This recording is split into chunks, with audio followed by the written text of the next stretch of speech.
avec Ibrahima Ndoye. Il serait conduit au parquet en compagnie de l'agent pénitentiaire qui lui aurait remis les téléphones. Alors yaa ngi wax ni ba toppaguñu ko ci lu mel noonu dañoo nekk ci yoon bi pour topp ko ou bien procureur bon ci moom lay des mu topp ko ci loolu wala mu bañ ko ci topp est-ce que obligation la pour procureur mu topp ko ci wala mu bañ ko ci topp et buñ ko ci toppee aussi lan moo ko ci mën a fekk est-ce que c'est une affaire dans l'affaire? Bon, c'est pas une obligation, c'est une option. Parce que li tax ñu lay topp c'est le procureur qui juge de l'opportunité des poursuites. moom mooy juger de l'opportunité des poursuites. Nit mën na def infraction sax procureur juger que ne c'est inopportun mu topp la. Donc si il juge inopportun mu topp la donc dossier bi affaire boobu dafay classé sans suite du mujj fenn du dem fenn. léegi nag kon. li tax mu lay topp aussi c'est en fonction de la gravité. Aussi en fonction bu jàpp ne ça c'est plus qu'une nécessité ou bien c'est pour préserver l'ordre public wala pour joxe un exemple de sanction boo xamante ni pour ñeneen ñi ko nar a def duñ ko xalaat wala duñ ko jéem. léegi nag li ñuy waxal Farba. effectivement loolu moom bu fekkente ni da ngay wax te yàlla tax amul benn Sénégalais wala amul benn nit nga war a dem ci kaso. nga war a yore téléphone ngay def xamu WhatsApp xamu ngay def Facebook dañ ko tere. dañ ko tere léegi nag tere boobu Farba mu yore téléphone dañ ko indil Farba mënul dem génnu ci biti. c'est vrai parce que à ce que je sache Farba Ngom depuis mars génnu ci kaso bi. mu ngi ci loxo yoon. kon Farba lépp lu ko fekk foofu rek dañ ko indil. te balaa nga yow nga koy indil loolu dafa am nit yu ñu jël yu tuddee ay préposés ñoo xamante ne c'est des agents pénitentiaires ñoom la ñuy wax ne yow lenn mooy sa liggéey ci Sénégal waxul na demal ci tool yi nga bay. bul dem ci circulation bi ngay arrêté ay ñu brûler feu li ñu la wax mooy képp ku ñu jàpp ñu indi dénkiloo ko nga gérer ko vérifier sécuriser maanaam assurer sa sécurité mais di veiller à ce que mu bañ a daw. d'accord léegi nag su boobaa kon kooku ñëw ci kaso bi bu ñu ko joxee yenn objet yi yow fan la war a jaar soit yow bu ñu ko koy jox foo ne ko parce que soo surveiller normalement warul jaar à l'inaperçu. kon su fekkente ni yow tamit yëg nga ko kooku su boobaa yow da ngay am faute mooy dans l'exercice de tes fonctions de ta fonction seetaan nga wala par ni ñu tuddee mégarde wala xawma manque de prudence fexe nga ba lu waruloon dugg parce que téléphone moom du objet bu ndaw te téléphone yi xam nga ne du téléphone 33 10 xawma Motorola parce que téléphone buy def WhatsApp ñëpp xam nañ téléphone buy def WhatsApp tuuti même bu dee bu gën a ndaw bi au moins tuuti na rëy na donc pour dire que maintenant loolu Farba lu mu def c'est une violation du règlement intérieur des établissements publics pénitentiaires parce que li tax mu nekk une violation du règlement intérieur nit ko suñu la jàppee lu ñu lañ njëkk a laaj lu ñu lañ njëkk a wax après la fouille bu ñu xoolee sa yaram indiwaale woo ay lam wala yoroo loo xamante ni mun na gaañ parce que même bu dee am na dañ koy récupérer ci poste bi soo duggee ñu dem wat la pour nga dem sangu dañuy ñëw jàngal la ne la kaay ñu wax la lan mooy règlement intérieur bi ñu ne lii sa droit la lii sa devoir la devoir yi mooy da ngay sangu bokk na ci da ngay sangu chaque jour lavage quotidien heure boo xëyee sangu da ngay sangu doo fi yeew parce que nit ñi dañuy bëri fii mën nga fi nekk sangu woo après feebar nekk fii et cetera donc ay yeneen obligation ñu ne sa droit am nga droit de visite 2 jours par semaine 2 jours 2 jours par semaine am nga droit recevoir ay correspondance am nga droit aussi envoyer ay correspondance bu la neexee nga bindkat nga sa xel bi màcc na loolu moo amul limite heure boo yeewoo rek mën nga bind tant que lampe yaa ngi takk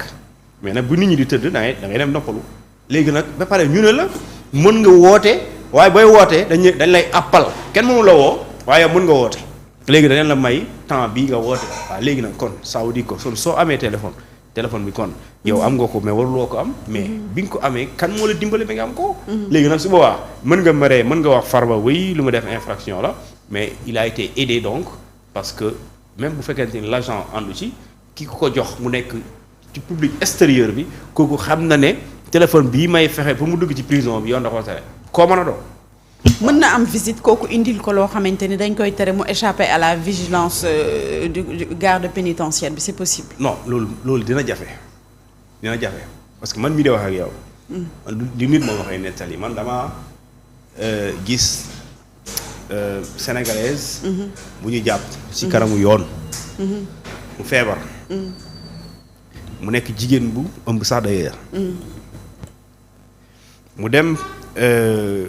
hôpital principal ñu interne ko foofu ñu jëlee ko tribunal yóbbu ko fële dugal ko ci auto administration pénitentiaire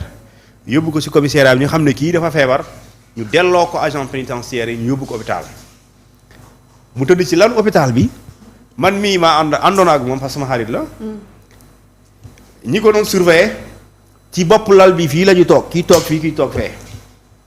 diggante boobu mënuma fa def loo xamante ni lu ñoom lu ñu bëggul wala lu ñu gisul parce que keneen man xam nañ ma mais keneen bu ñëw pour seet ko dañ ko naan xaaral parce que il faut ñu am autorisation pour ñu bàyyi la nga dem seeti ko kon puisque wax ak moom rek da ngay am autorisation kon kay jox ko aussi da ngay am autorisation parce que médecin boobu sax di ko faj du man maay wax ne demal indi leen ko di médecin bi justice mooy ordonné ban hôpital nga koy yóbbu médecin boobu mu am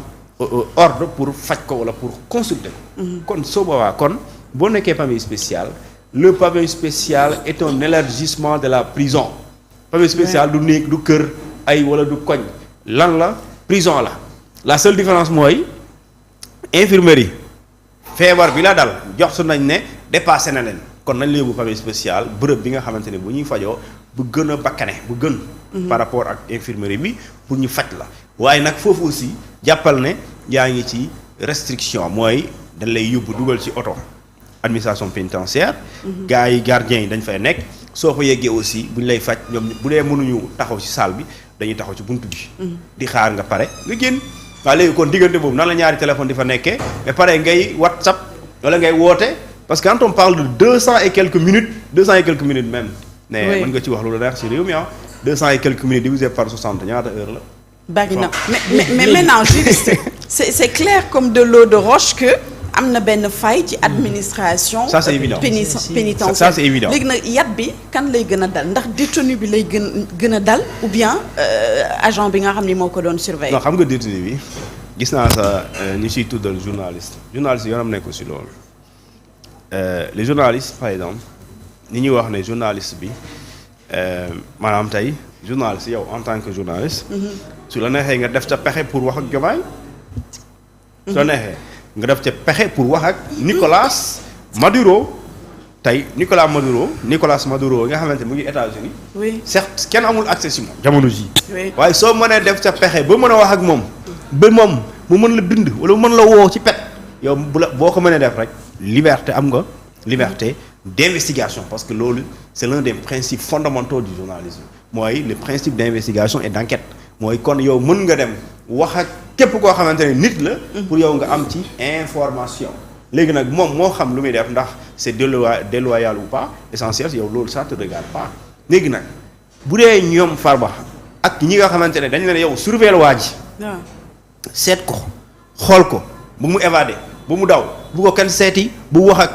nit n'importe qui même bu ñu koy visiter dafa am lenn lu leen di séparer ba pare am na xaw ma 15 minutes pour mu wax soxlaam bu jotee ne ko sëñ bi demal ñibbi. waaw léegi kooku kay bu fekkente ni da ngaa toog ba lu ñuy tere nga mu ñëw ci moom lu ku ñuy njëkk a laaj mooy yow kii moom nan nga fexe ba wala yéen ñi fi ne nan ngeen fexe ba lii mën a dugg ci biir ba mu accéder ci moom mu téye ko ay fan. ba ñun il a fallu le 28 décembre. la ñu fuyee chambre bi gis ne ñu yor na ñaari téléphone waaye lu ci doy waar mooy gis nañ mu wax ak ñu bëri. waaw jéggi na réew mi des communications transfrontalières. jéggi na réew mi Mali Bangladesh États-Unis Mauritanie ñoom ñoo wax na ak ñoom. waaw léegi d'accord wax na ak ñoom mais kan la doon waxal loolu c'est le débat. oui kan la doon waxal boo xamee ku muy waxal lan moo nekk l'objet des communications pour chaque personne parce que loolu dafa am solo. bu fekkente ni man lay waxal. ban sujet la ñu waxtaane ban sujet bu dee journaliste nga yi bom lan lay waxtaan ak yow ndax moom dafa lay jox